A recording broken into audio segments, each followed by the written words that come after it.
लग रहा है कांग्रेस पार्टी आज देश को पेश करेगी इस मामले पर?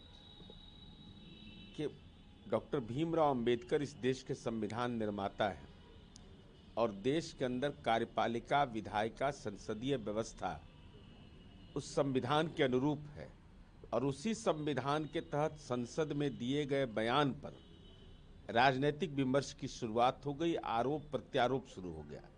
लेकिन मूल केंद्र बिंदु यह है कि डॉक्टर भीमराव अंबेडकर की विरासत पर अगर दावा कोई कर सकता है तो हम समाजवादी लोग ही कर सकते हैं।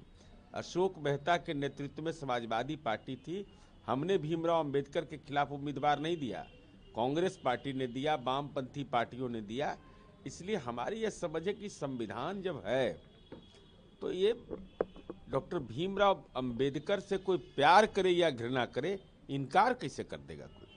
नीतीश जी की कल प्रगति यात्रा की शुरुआत हुई, कैसे इस यात्रा को जेडीयू देखती है, क्या असर होगा? क्योंकि विपक्ष लगातार उनके इस बजट पर भी सवाल खड़े कर रहे हैं कि 250 करोड़ बेफजूल में खर्च हो रहे हैं। प्रगति यात्रा जो नीतीश कुमार जी के राजनीति में जनता से सीधा संवाद की एक महत्वपूर्ण कड़ी है और स्वाभाविक रूप से, और इससे बड़ा पैमाना क्या होगा, थारू जनजाति की कितनी आबादी है और उसके लिए पावर ग्रिड बाजाप्ता दे करके उनको पावर सप्लाई करना, उनके सशक्तिकरण के लिए तो काम किया ही। और वो दस्यु का आतंक माना जाता था, मिनी चंबल चंपारण, आज वह बिहार का स्विट्जरलैंड हो गया है। और नीतीश कुमार जी ने सतत जीविकोपार्जन योजना से लाभुकों से भी संवाद किया, अब इस यात्रा की आलोचना कर रहे हैं। तो समाधान यात्रा और निश्चय यात्रा जब हुआ था तो आपके मूल संपत्ति में तेजस्वी जी बेच करके लगाए थे क्या? अरे भाई, राजकोष का खजाना जनता के समर्पित कार्यक्रम के लिए है। नीतीश कुमार जी कोई जमीन नहीं खरीदने के लिए वाल्मीकि नगर गए थे, चंपारण में कोई दाखिल खारिज के लिए नहीं गए थे, उम्मीदवार खोजने के लिए नहीं गए थे।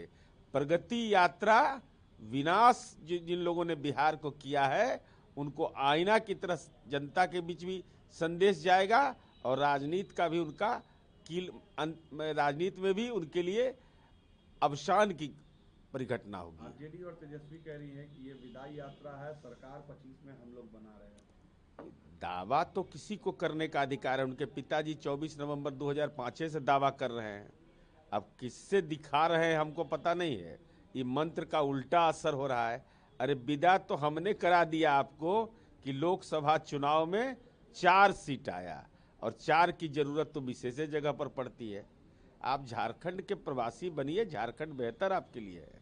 एक सवाल है दादा, बीपीएससी को लेकर स्टूडेंट प्रोटेस्ट पर बैठे हुए हैं, कई नेता पहुंच रहे हैं, क्या डिमांड आप लोग चाहेंगे कि आयोग इसको किस तरीके से ले, री एग्जाम की डिमांड कर रहे हैं स्टूडेंट? देखिए, बिहार लोक सेवा आयोग की परीक्षा नियमित हो रही है। एक परीक्षा केंद्र, बापू परीक्षा केंद्र पर गड़बड़ी की जानकारी मिली, संज्ञान लिया गया, 4 जनवरी को परीक्षा आयोजित किया गया है। कभी तिथि बढ़ाने की बात, कभी नॉर्मलाइजेशन की बात कह करके बच्चों को भ्रम में डाला जाता है। और हम आंदोलनरत छात्रों से अपील करेंगे कि नेताओं के बहकावे में मत आइए। आंगनवाड़ी सेविका का बेटा आज बिहार बीपीएससी का टॉपर बनता है, तो पद बिकता नहीं है, पढ़ने से मिलता है। इसलिए भ्रमजाल में मत पड़िए।